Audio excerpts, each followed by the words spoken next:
बोल गुरुदेव महाराज के जय।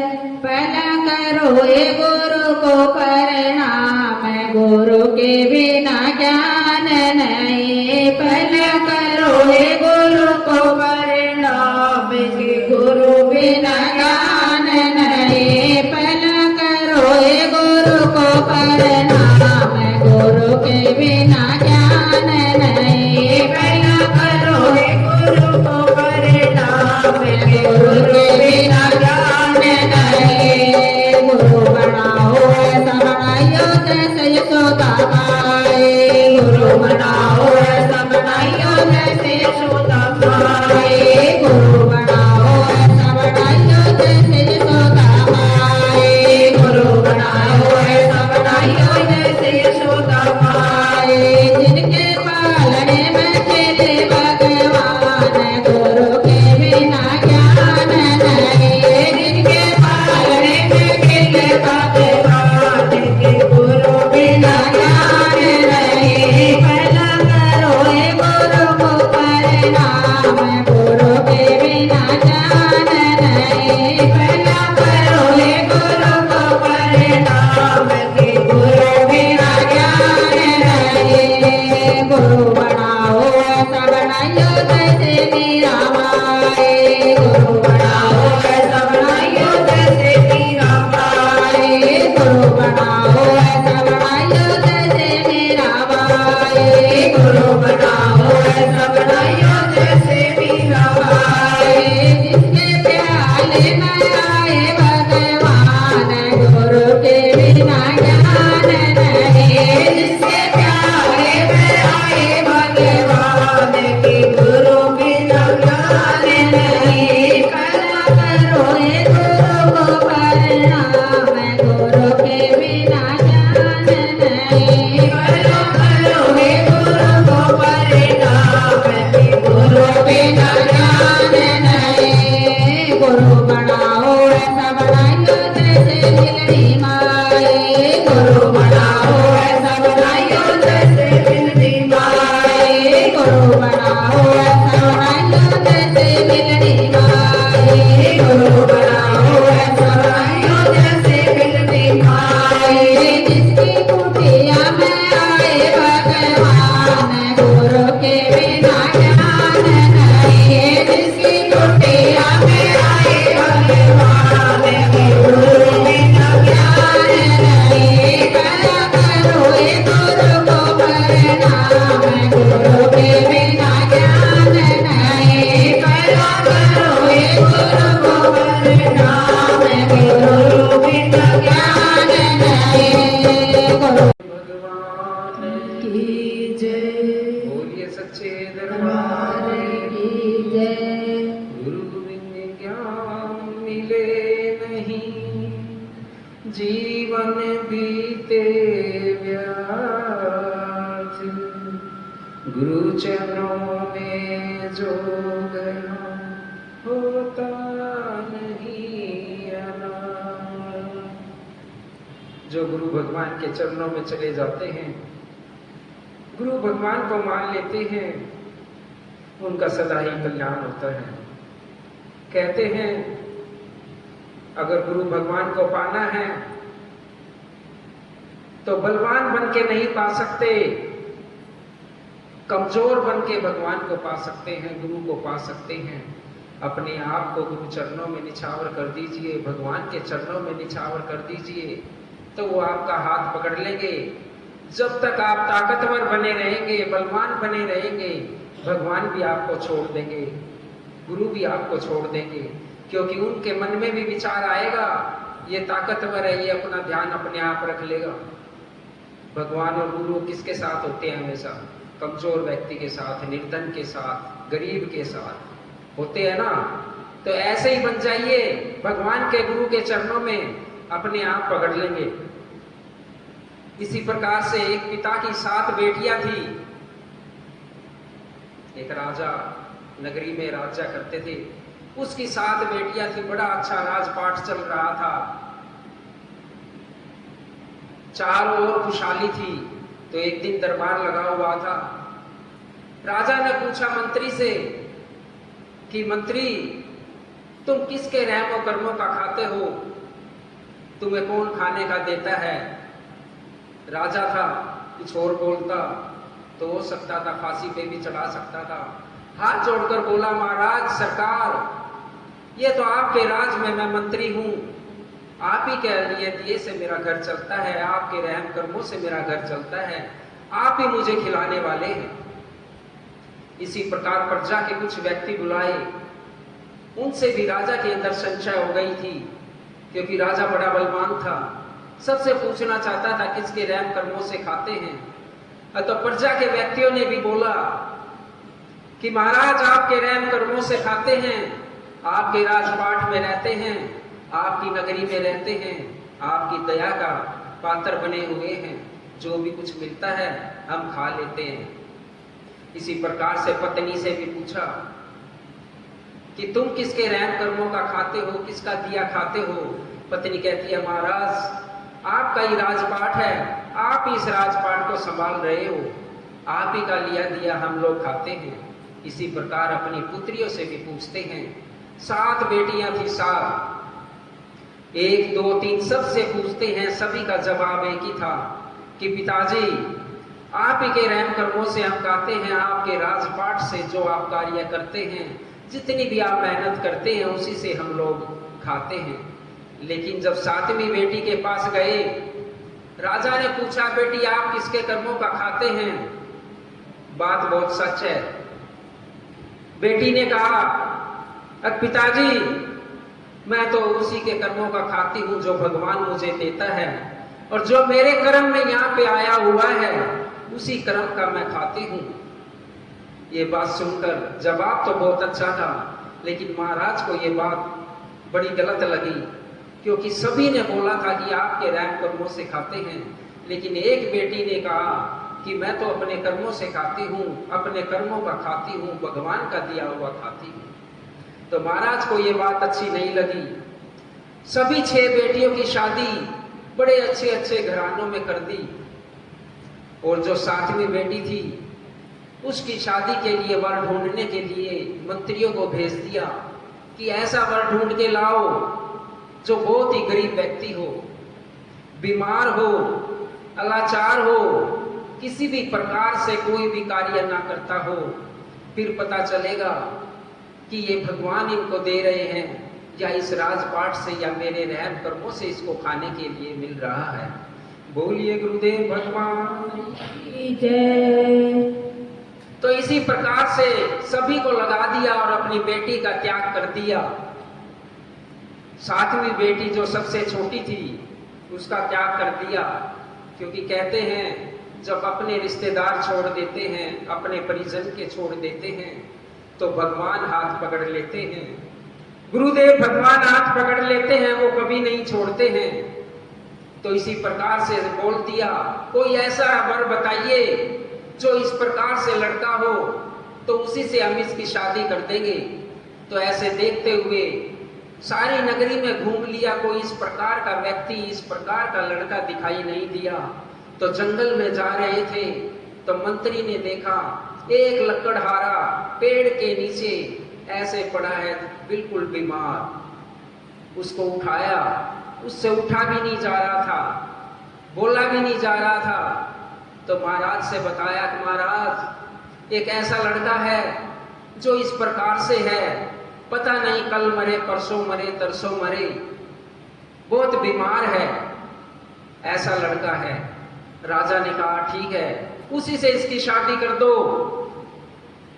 और ये कहकर जंगल में ही सबको लेकर राजा महाराज चले जाते हैं, और वहीं पर वेदी बना के विधि विधान से जो भी उनका था, उस 7वीं बेटी की जो सबसे छोटी थी उसकी शादी लकड़हारे से कर देते हैं जो बहुत ही बीमार है।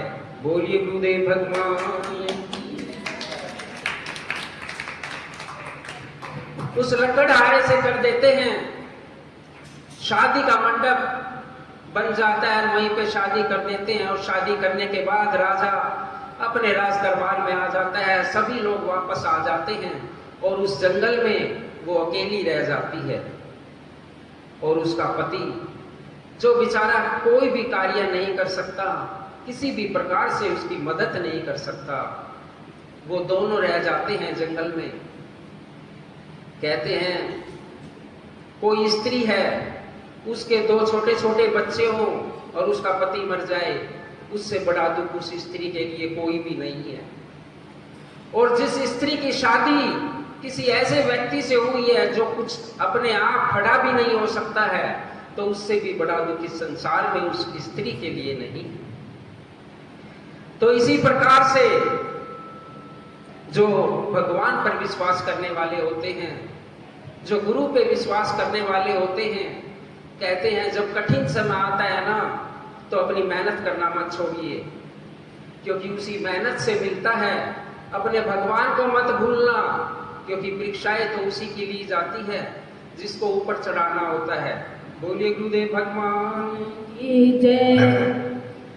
क्योंकि परीक्षा भगवान उन्हीं की लेते हैं जिनका इतिहास बनता है। अतः उसको क्या पता था कि सारा जीवन उसका, कितना सारा जीवन राजघराने में बीता, और अब एक जंगल में भिखारी की तरह रह रही है। ये सब कर्मों का खेल है प्यारे। 1 मिनट में राजा से रंक हो जाते हैं और भिखारी से राजा बना देते हैं, ऐसी भगवान की कृपा होती है। लेकिन उसने अपनी मेहनत करनी नहीं छोड़ी। राजकुमारी ने धीरे धीरे जंगल से लकड़ियां लाई, उन लकड़ियों को बाजार में बेचा, और उस पैसे से जो भी थोड़े बहुत पैसे मिले, उससे उसकी अपने पति की लकड़हारे की थोड़ी दवाई लेके आई, थोड़ा दूध लेके आई, थोड़ी थोड़ी मेहनत करके स्टार्ट कर दी अपनी जिंदगी, और उस जंगल में रहने लगी बिल्कुल अकेले। या तो इतने सारे नौकर चाकर उसका काम करते थे, अब वो खुद एक नौकरों की तरह से अपना जीवन बिता रही है। लेकिन उसने अपनी हिम्मत नहीं हारी और अपने गुरु और भगवान पे विश्वास रखा, और ऐसे ही अपने कार्य को आगे बढ़ाती रही। ऐसा कार्य देखकर उसके पति के अंदर भी थोड़ी थोड़ी जान आने लगी, और वो चलने लगा।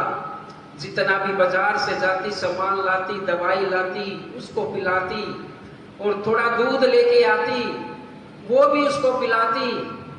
अपनी तरफ से पूरी सेवा अपने पति की कर रही। और जो थोड़ा बहुत दूध बच जाता, क्योंकि जंगल में तो रहते ही थे, उसके साथ में एक नाग नागिन का जोड़ा भी रहता था।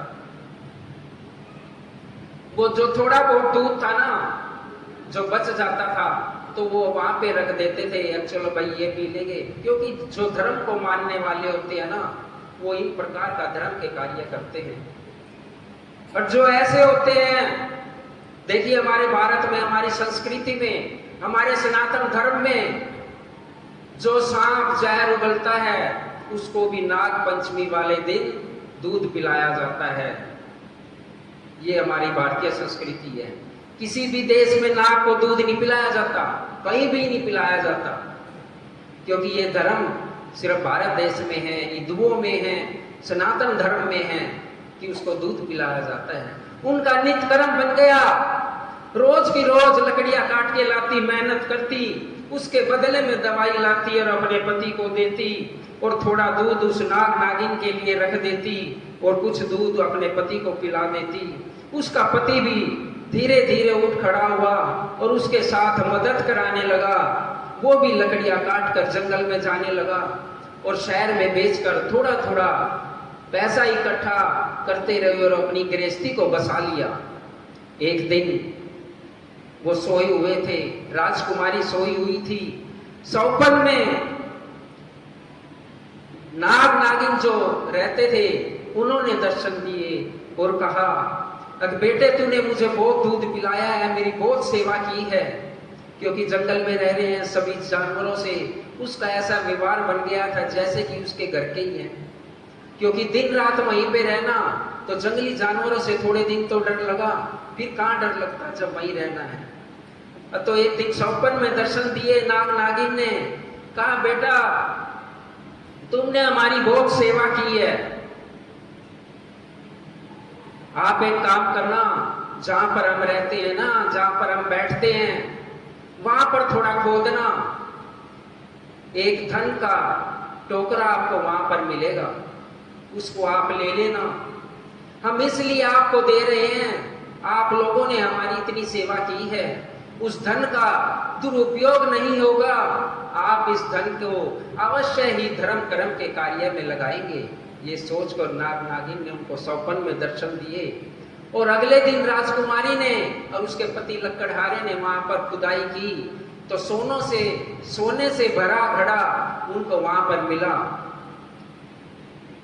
प्यारे, कहते हैं जो अपने कमाई से कुछ हिस्सा निकालकर धर्म के कार्य में लगाते हैं, उनका धन कभी भी उसके घर से कभी भी समाप्त नहीं होता है। प्यारे, तुमने भी बहुत सारे लोग ऐसे देखे होंगे जो दूसरों का गला काट काट कर अपने घर को धन से भर लेते हैं, और वही लोग तुम्हारे सामने एक दिन कंगाल हो जाते हैं, रोड पर आ जाते हैं, क्योंकि उनका वो पैसा धर्म के कार्य में नहीं लगा है। और जिन भक्तों का पैसा धर्म के कार्य में लगता है, कभी भी उनके घर से लक्ष्मी नहीं जाती है। बोलिए गुरुदेव भगवान बोल सच्चे दरबार की जय। तो ऐसा सोचकर नाग नागिन ने उनको धन दे दिया, और राजकुमारी थी, उसने उस धन से अपना वहीं पर उस जंगल में महल बनवाया, एक नगरी बनवाई, एक शहर बसाया, बाजार लगवाया, इस प्रकार से अपना पूरा एक नगर बसा दिया। वो राजकुमारी रानी बन गई और उसका पति लकड़हारा राजा बन गया। और जगह जगह पर भंडारे लगवा दिए कि कोई भी मेरी प्रजा या मेरे राज में या मेरी नगरी में कोई भी भूखा नहीं रहना चाहिए। जो भी भूखा हो, यहाँ पर भंडारे लगा दिए हैं, सभी अपना यहाँ पर भोजन करें। जगह जगह पर पानी की व्यवस्था करवा दी गई है उस पैसे से, और जगह जगह पर सराय धर्मशालाएं बनवा दी हैं। जिसके पास घर नहीं है, उनके रहने के लिए स्थान बनवा दिए। तो ऐसे राजपाट को कौन छीन सकता था, जिसके अंदर धर्म कर्म से जो राजपाट चल रहा था।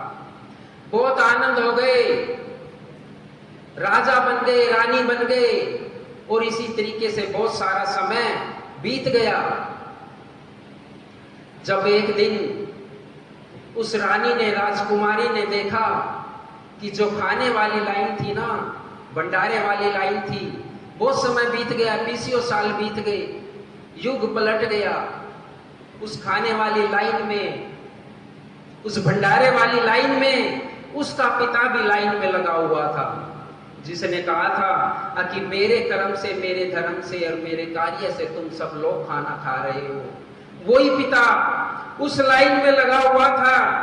जब उस पुत्री ने, राजकुमारी ने उसको देखा और पहचान लिया, बहुत बूढ़ा हो गया था, बहुत समय भी बीत गया था, क्योंकि राजकुमारी अपने पिता को थोड़ी भूल सकती है। उस पिता ने तो अपनी बेटी को बुला ही दिया था, क्योंकि उसका त्याग कर दिया था। तो वो बेटी उसके पास जाती है, अब पिताजी आप यहाँ पर इस लाइन में कैसे?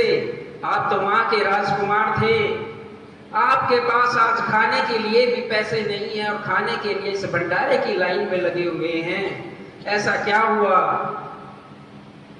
उसने देखा कि राजकुमारी, महारानी आप कौन हो? अब पिताजी मैं आपकी 7वीं पुत्री हूँ, जो सबसे छोटी थी। आपने मेरी शादी इसी जंगल में यहीं पर की थी, जो आज ये एक राज्य बन गया है। और ये देखकर राजा हाथ जोड़कर खड़ा हो जाता है कि बेटी में से बहुत बड़ी गलती हुई है। और राजकुमारी भी कहती है, नहीं पिताजी, आपने जो भगवान को भुला दिया, गुरु को भुला दिया, और अपनी मैं से आप सबने ये किया, इसी वजह से ये आपकी हालत हुई है। क्योंकि संसार में कोई किसी को देने वाला नहीं है। जो भी खाता है अपने कर्म से खाता है, भगवान के कर्म से खाता है। कहते हैं जो भी संसार में, इस संसार के अंदर कोई भी जीव पैदा होता है, उसके पैदा होने से पहले उसका दूध, उसका खाना, उसका सब कुछ इस धरती पे आ जाता है।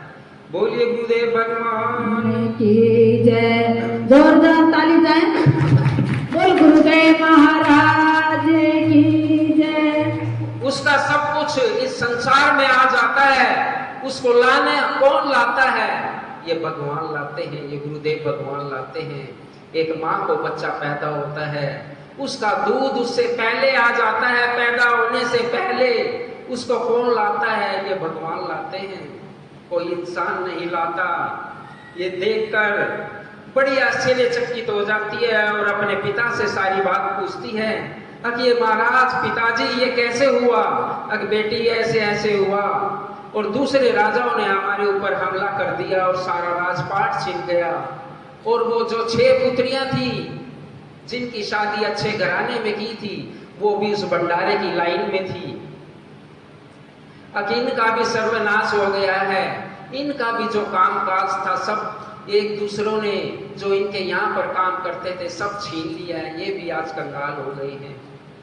तो राजकुमारी ने अपने राज्य में जो उसने बनाया था, क्योंकि वो पैदाइशी तो राजकुमारी थी ना, राज करना उसको आता था, तो अपने राजा में सारी व्यवस्था कर दी अपने राज्य में और अपनी सेना को हुक्म दिया, अब जो ये मेरे पिता का राज्य है उससे छीनकर मेरे पिता को दे दो, और जो मेरी बहनों का भी घर परिवार था जो लोगों ने छीन लिया है वो भी छीनकर इनको दे दो। ऐसी व्यवस्था कर दी कि अपना जितने भी सैनिक थे सब भेजकर अपने पिता का राज्य दिलवा दिया, अपनी बहनों का घर दिलवा दिया, फिर से उनको बसा दिया। कहते हैं जो अपने धर्म कर्म पर खड़े होते हैं, भगवान उनके साथ होते हैं, गुरु उनके साथ होते हैं। वो किसी भी परिस्थिति में हो, कोई भी कहीं पर आपको ले जाए, आपकी शादी कहीं हो जाए, प्यारे होगा वही जो आपके कर्म में है। उस कर्म को कोई नहीं बदल सकता। अगर आप राजघराने में हैं, हो सकता है आपको भीख मांग कर खाना पड़े। अगर आप भिखारी हैं, हो सकता है आप एक दिन राजा बन जाए। ये सब उसकी कृपा से है। बोलिए गुरुदेव भगवान की जय। तो प्यारे भगवान को अगर पाना है तो कमजोर बन जाइए, उसके सामने बलवान ना बनिए। मैंने सुना था कि पान में तो चूना दुनिया लगाती है, लेकिन यहाँ तो भगवान को ही लगा देते हैं। सच्ची घटना है, सच्ची घटना बता रहा हूं आपको, मेरे साथ बीती हुई।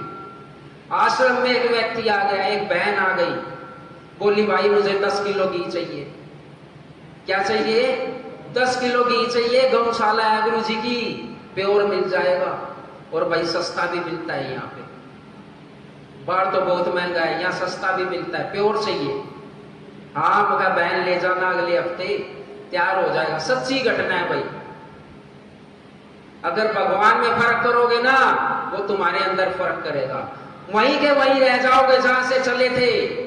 बात बहुत छोटी है, सच्ची है। अगर समझ में आ गई ना प्यारे, आज से ही उठ जाओगे, आज से ही धनवान बनना चालू हो जाओगे। अगर भगवान को भी अपने बराबर समझ लिया। अब तो 10 किलो घी चाहिए भाई। ठीक है बहन ले जाना। अब कहा बहन क्या करोगे? जोत लगाओगे, भगवान के कार्य में लगाओगे? कि नहीं भाई, 10 किलो घी है, प्योर घी है, गौशाला का घी है, इस आश्रम का घी है गुरु जी का, ये तो खाएंगे हम। और जोत लगाने के लिए तो बाजार से ले आएंगे, जिसको कोई नहीं खाता भाई। बाजार से घी लाएंगे, जोत लगाएंगे, खुद कौन सा खाएंगे? प्योर घी खाएंगे। अरे भाई भगवान के लिए थोड़ी सी एक रुई डबो के भी जोत लगा दो भाव से, कोई स्वीकार कर लेगा। उस बाजार के घी की जरूरत नहीं है, जो तुम खाते हो ना वही दे देना, उसी से प्रसन्न हो जाएंगे।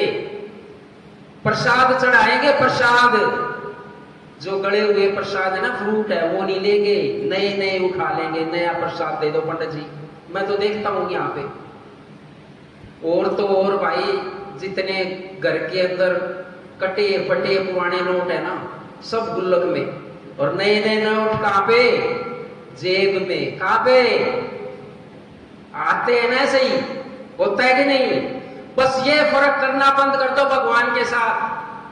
भगवान को अपने जैसा मान लो, अपने बच्चे के जैसा मान लो। जैसा आपके घर में बच्चा है ना, उसको बढ़िया दूध पिलाते हो ना, इस भगवान को भी वही पिला दो।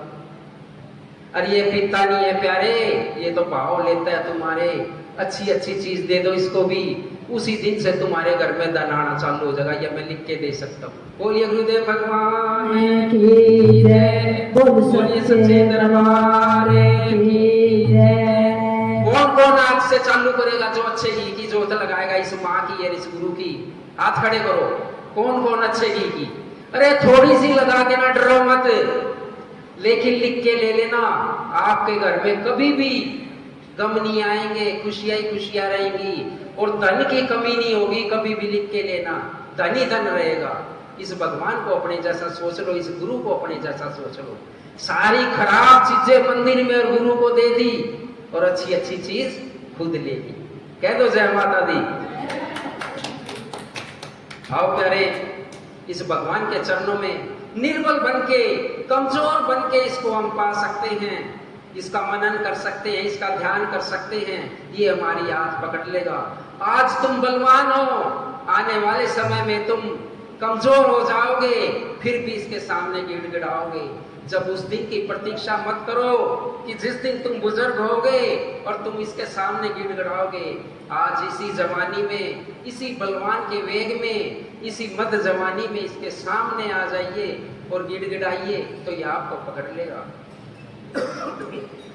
कलयुग में मैया तेरा जोर है, पकड़ो ना हाथ कमजोर है।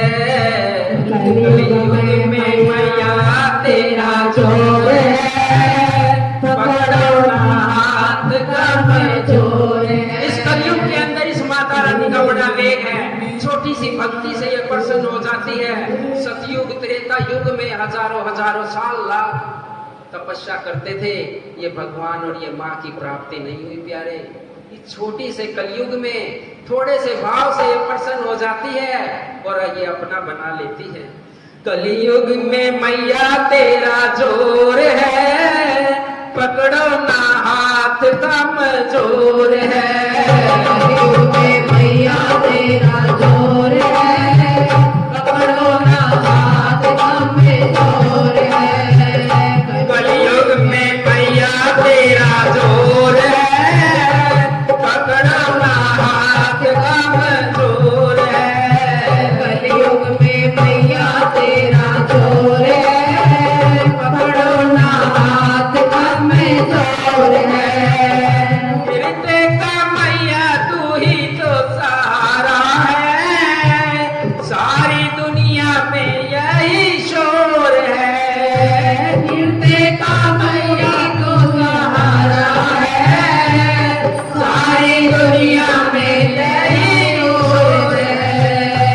कलयुग में मैया तेरा जोर है, पकड़ो ना हाथ कमजोर है। कलयुग में मैया तेरा जोर है, पकड़ो ना हाथ कमजोर है। कलयुग में मैया तेरा जोर है, पकड़ो ना हाथ कमजोर है। सुन करके मैं भी दर पे आया हूँ,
बोलेगी, मैया भी सारे जग से बोलेगी।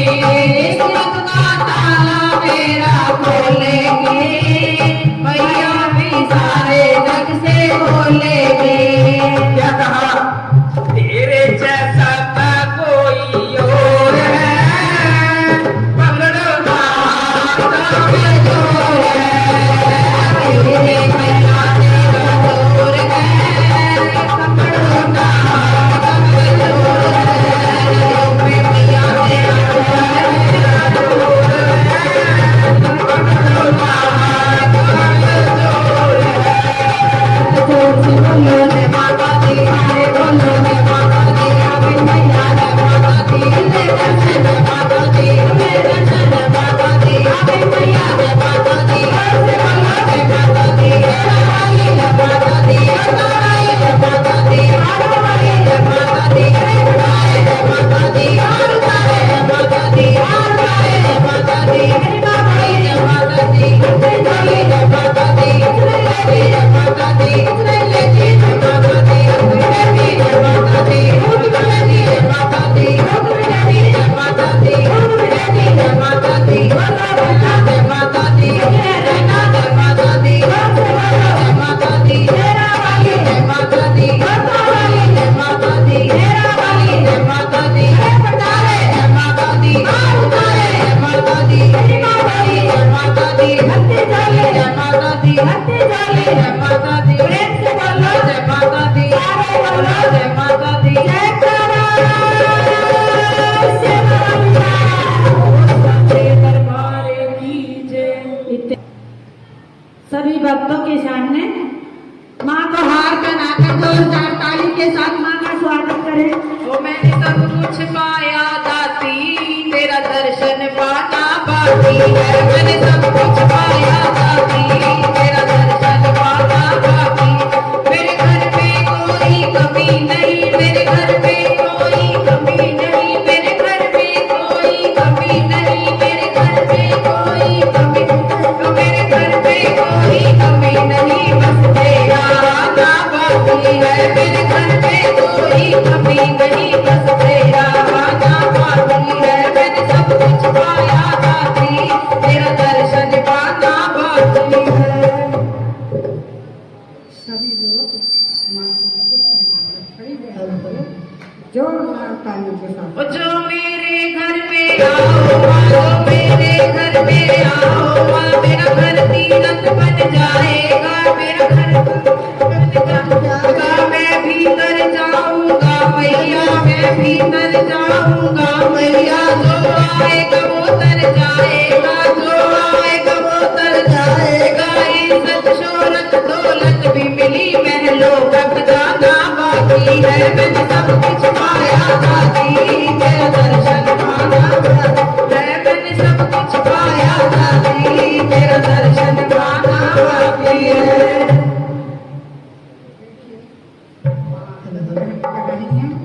सभी भाई केसरी उत्सव निहारे जोरदार वो बड़े बड़े पैसे वाले भी तेरे द्वार पे आते हैं, वो बड़े बड़े पैसे वाले भी तेरे द्वार पे आते हैं। वो मुझको है मालूम कि वो भी तुझसे मांग के खाते हैं, मुझको है मालूम कि वो भी तुझसे मांग के खाते हैं। देने में तू शर्माती नहीं है, देने में तू शर्माती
तुझसे मैया शर्म करूं तो और कहाँ पे जाऊं मैं, अपने इस परिवार का खर्चा और कहाँ से लाऊं मैं, अपने परिवार का खर्चा और कहाँ पे लाऊं मैं, झोली हर जगह पे लाई जाती नहीं है, झोली हर जगह पे लाई जाती नहीं है, माँ तेरे आगे लाज मुझे आती नहीं है, माँ तेरे आगे लाज मुझे आती नहीं है, माँ मुझको चाहे तुम जो भी समझना, माँ मुझको चाहे तुम जो भी समझना, अरे बस तुमसे ही माँ इतना कहना, अरे बस तुमसे ही माँ इतना कहना, मैया मांगने की आदत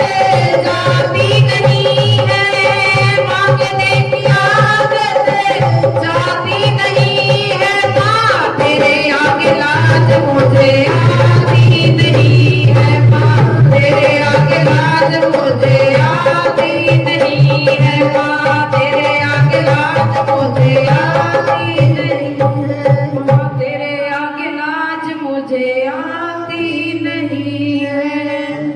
वो साचे दरबार की जय, जय अम्बे माँ, जय दुर्गे माँ, जय अम्बे माँ, जय दुर्गे माँ, जय